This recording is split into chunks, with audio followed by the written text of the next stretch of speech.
महाराज जी, वो विराट कोहली और अनुष्का आए थे। विराज बैठ प्रसन्न हो। जी अभी ठीक। हाँ, नहीं, ठीक ही रहना चाहिए। हम आपको अपने प्रभु का विधान बताते हैं थोड़ा सा। जब प्रभु किसी पर कृपा करते हैं, ये वैभव मिलना कृपा नहीं है, ये पुण्य है। पुण्य से एक घोर पापी को भी देखो, पाप करके भी उनका कोई पुण्य है जिससे वो सुकृत पूर्व के सुकृतवश चल रहे हैं, नया पाप है। ये वैभव बढ़ना या यश बढ़ना, ये भगवान की कृपा नहीं मानी जाती। भगवान की कृपा मानी जाती है अंदर का चिंतन बदलना, जिससे आपके अनंत जन्मों के संस्कार भस्म होकर और अगला जो है वो बड़ा उत्तम होगा। अंदर के चिंतन से होता है, बाहर से कुछ नहीं होता। मात्र अंदर का चिंतन। अच्छा, अंदर का चिंतन हम लोगों का स्वभाव बन गया बहिर्मुखी। बहिर्मुखी मतलब बाहर, बाहर यश कीर्ति लाभ विजय, इससे हमको सुख मिलता है। अंदर से कोई मतलब नहीं रखता कोई, कोई विरला ही अंदर से। अब क्या होता है, भगवान जब कृपा करते हैं तो संत समागम देते हैं, फिर दूसरी जब कृपा होती तो विपरीतता देते हैं, और फिर अंदर से एक रास्ता देते हैं, ये मेरा रास्ता है, ये परम शांति का रास्ता है, ये शांति का रास्ता नहीं। भगवान वो रास्ता देते और जीव को अपने पास बुला लेते हैं। बिना प्रतिकूलता के संसार का राग नष्ट नहीं होता। किसी को भी वैराग्य होता है तो संसार की प्रतिकूलता देखकर वैराग्य होता है। सब कुछ हमारे अनुकूल है तो हम आनंदित होकर उसका भोग करते हैं। जब हमारे ऊपर प्रतिकूलता आती है तब ठेस पहुंचती है कि इतना झूठा संसार, तो अंदर से भगवान रास्ता देते हैं, ये सही है। भगवान बिना प्रतिकूलता के इस संसार को छुड़ाने का कोई भी औषधि नहीं रखी। आज तक जितने बड़े महापुरुष हुए हैं, जिनका जीवन बदला है, उनको प्रतिकूलता का दर्शन करके बदला है। तो कभी प्रतिकूलता आए तो उस समय आनंदित हो कि मेरे ऊपर अब भगवान की कृपा हो रही है, कि मुझे सतमार्ग में चलने की प्रेरणा मिल रही है। अगर सतमार्ग छूटा हो, ये सब तो एक सेकंड के लिए आप विचार कीजिए।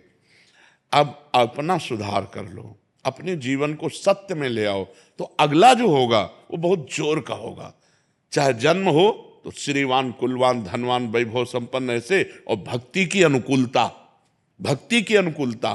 खास बात श्रीवान धनवान कुलवान नहीं, खास बात भक्ति की अनुकूलता। अगर इस जन्म में भगवत प्राप्ति नहीं हुई तो भगवान श्री कृष्ण ने गीता में कहा है कि मेरे भक्त का नाश नहीं होता, मैं कुलवान धनवान श्रीवानों के कुल में जन्म देता हूं और फिर पुनः भक्ति का माहौल देता हूं, और पूर्व का जो भजन छूटा हुआ हो वहीं से उसको। अब बिल्कुल ऐसे ही रहो जैसे रह रहे हो, बिल्कुल संसारिक बन करके रहो, लेकिन अंदर का चिंतन आपका बदल जाए।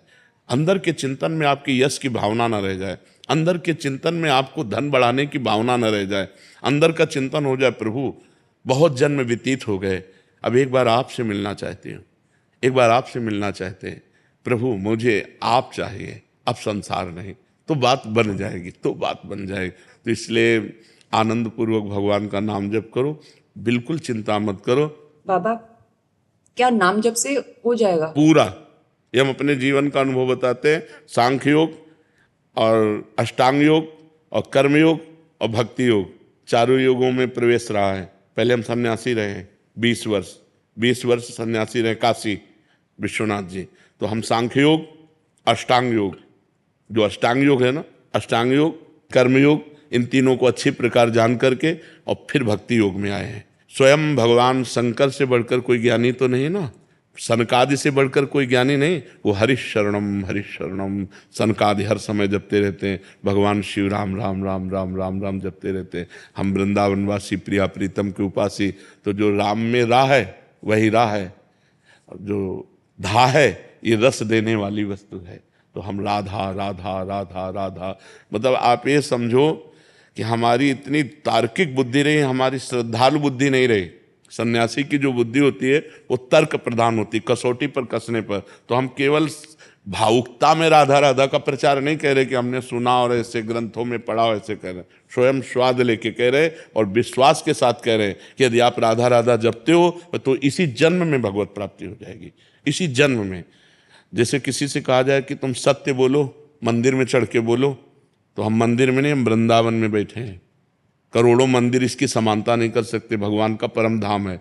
अगर राधा राधा नाम चल रहा है तो इसी जन्म में भगवत प्राप्ति हो जाएगी। हमारी आखिरी श्वास यदि राधा, तो मुझे श्री जी की प्राप्ति, भगवान की प्राप्ति हो जाएगी। इसमें कोई संशय नहीं और किसी साधनों की कोई आवश्यकता नहीं। आप केवल अंदर ही अंदर चलाइए और लिखिए।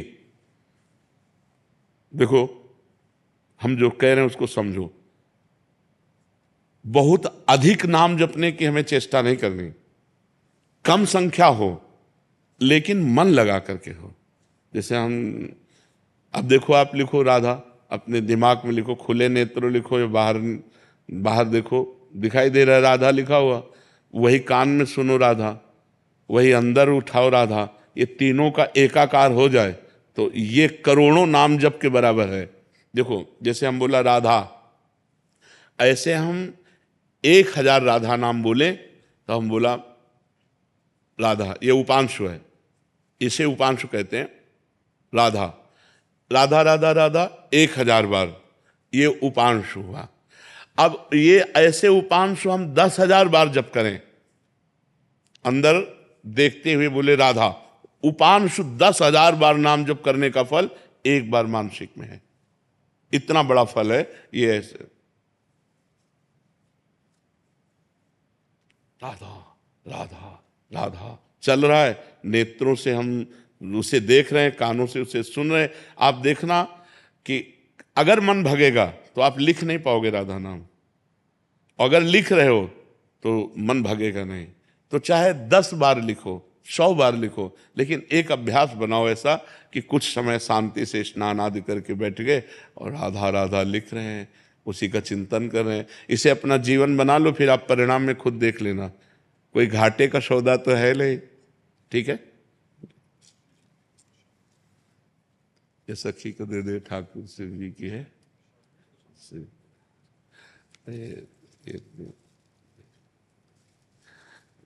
खूब आनंदित रहो, नाम जप करते रहो, प्रसन्न।